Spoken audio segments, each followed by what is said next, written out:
I mean, talk about one of the most least liked players in Karl Anthony Towns, the gift that keeps on giving. So he was on the Pat Bev podcast and had some interesting things to say. Here's what he talked about in terms of his legacy. Here was Karl Anthony Towns, courtesy of the Pat Bev podcast. Here it is.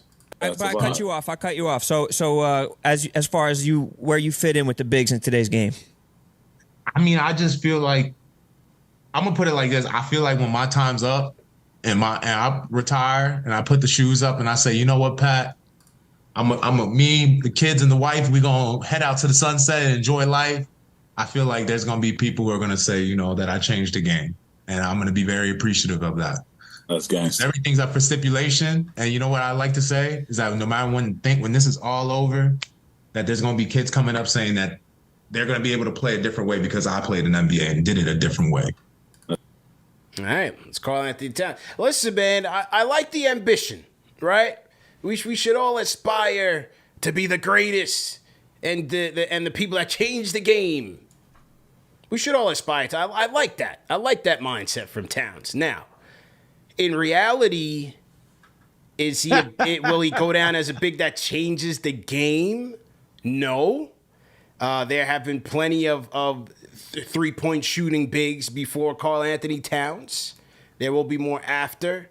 You know, when I think about people that changed the game, Magic, Bird, you know, Abdul-Jabbar, the skyhook, the most unstoppable shot in the history of the game.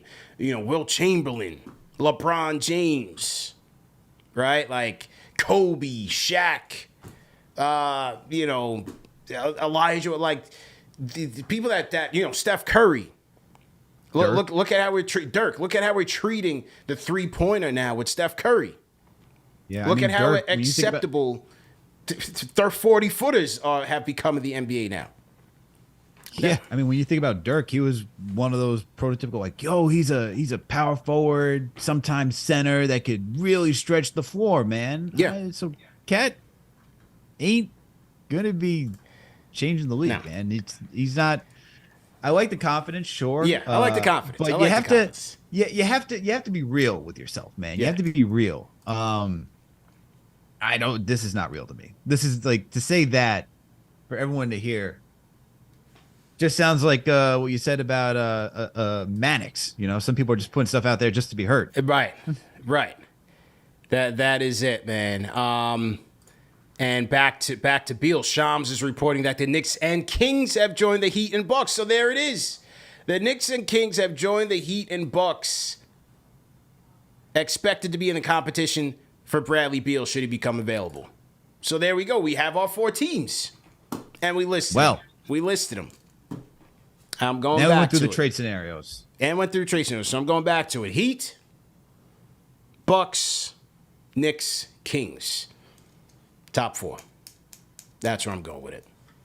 Now, back to Towns. So he said that, which, okay, you know, this is like, all right, man, you know, relax. But how about Kendrick Perkins? You know, Kendrick Perkins is just so country and loud. Here's what Kendrick Perkins had to say about Karl Anthony Towns. Boy, he went 10 toes in on Karl Anthony Towns, boy. Here's Kendrick Perkins, courtesy of First Take.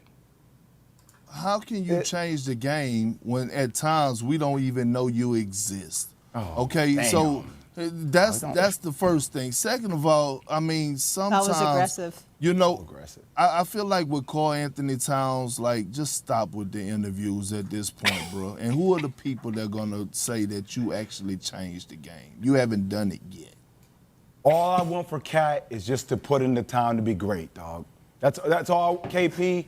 All the extra talk, that stuff is fine. And I get, like, lifestyle and the way that's presented. Like, we went to the same high school. I've known Cat for a long time. I just want to see the game speak for Cat rather than hear Cat talk for Cat. Yeah. You feel me? Yeah, I think these guys are right, Al. You can't talk when you haven't won anything. I mean, the Timberwolves, they haven't even gotten out of the first round. They're still the Timberwolves. You know, Cat is a good player. I think he's a great player. He dropped 60 points before. He's an incredible talent. But if you don't start winning, nobody's going to be listening. This is why a guy like Draymond, despite his antics and dirty play, and he's going to kick you in the nuts and scratch out your eyes, he's got 4 rings. You can accept that. We accepted Rodman's for his antics. You accept the trash talkers that win. You got to win to be able to not trash, but you got to win to be able to have your braggadocio be accepted. You know what I'm saying? Absolutely. Yeah. Oh, 100%.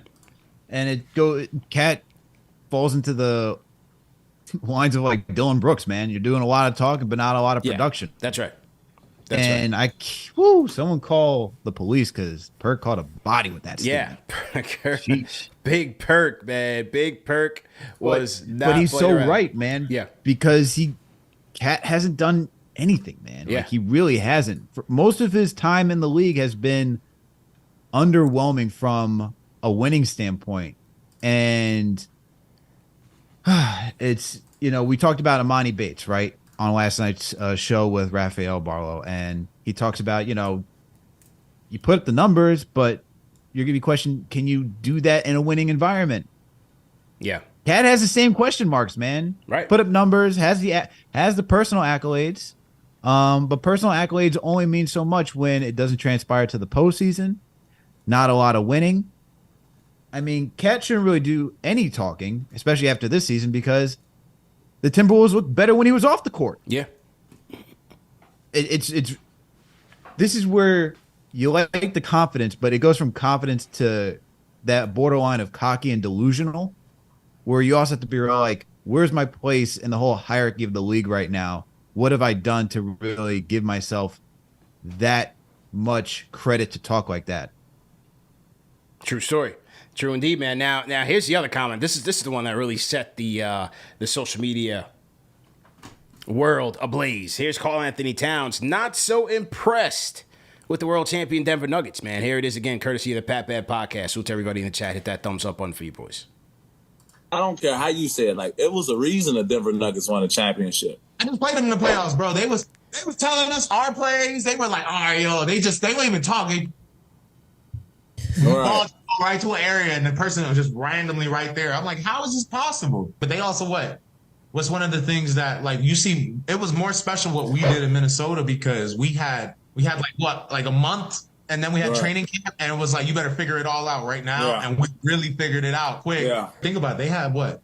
Jokic been in the league 4 years. If you think about it, 4 years, we got it done in 4 months. Right.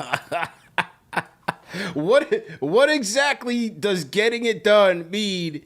You won one play-in tournament and made it as an A seed. You got and Pat Bev is over here putting the battery in his back, like right. But you got Pat Bev running around the Target Center, crocodile tears out of his eyes, like this was the We Believe Warriors or something, like getting a first round.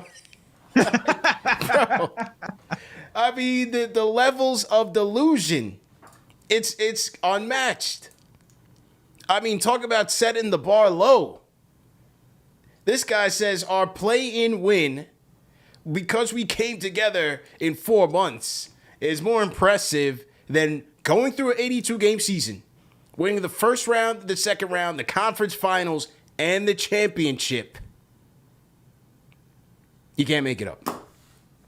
I guess what the Timberwolves did in a play-in round is more impressive than the Nuggets sweeping LeBron James and Anthony Davis in the Western Conference Finals. Beating Get KD out of here, and man. Book. Beating KD and Book. Beating those Timberwolves. They beat them. If this is any more of a reason why I don't want to see this guy in an orange and blue uniform. Oh, my God. Good Lord, man. Oh, my God. Talk about setting the bar low. Jalen Brunson would run this guy out of town. No pun intended. We did a lot, man. We did a lot. You know, we did a lot, man. We won one playing game and then got smoked when you should have beaten the Grizzlies. You had moments where you could have beaten the Grizzlies and you lost because what did Karl Anthony Towns do? He decided to back down from three, trying to post somebody up. Come on, man. You can't make it up, bro. You absolutely can't make it up. And so that was Karl Anthony Towns giving us some good content to talk about. Didn't Pat Bev say something crazy too yesterday about Karl Anthony Towns? Yeah. Or am I making that up? I mean, no. I mean, Pat Bev and crazy go hand in hand, so I'm sure he did. Well, these were kind of the two sound bites worth commenting on. So we'll see what happens there.